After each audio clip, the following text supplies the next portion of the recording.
বাবা মা এবং ডাক্তার সবসময় আমাকে নিষেধ করে এত বেশি তেল মশলা না খেতে, কিন্তু কে শোনে কার কথা, বারবার প্রবলেমে পড়ি। তারপরেও আমি কিছুদিন পরে ভুলে যাই যে আমার ভিতরে কোনো রোগ আছে।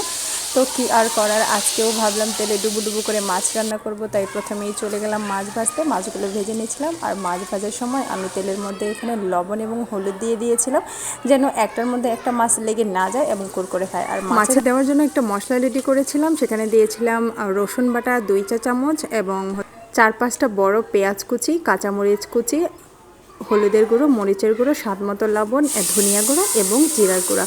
এবং সবগুলো মশলা আমি এখানে আগে থেকেই ভিজিয়ে রেখেছিলাম।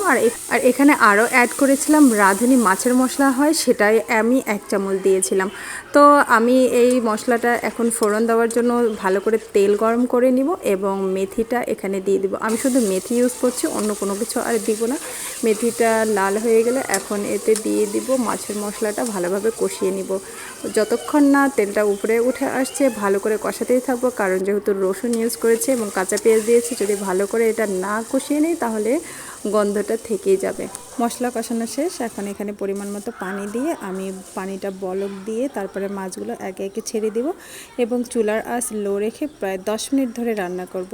আপনারা চাইলে এভাবে মাছ রান্নার রেসিপিটি ট্রাই করে দেখতে পারেন। তো আমার মাছ রান্নার রেসিপিটি কেমন লেগেছে অবশ্যই কমেন্টে জানাবেন, এবং যদি ভালো লেগে থাকে অবশ্যই একটি লাইক দিবেন। সবাইকে অসংখ্য ধন্যবাদ সাথে থাকার জন্য। ভালো থাকবেন, সুস্থ থাকবেন, নিরাপদে থাকবেন।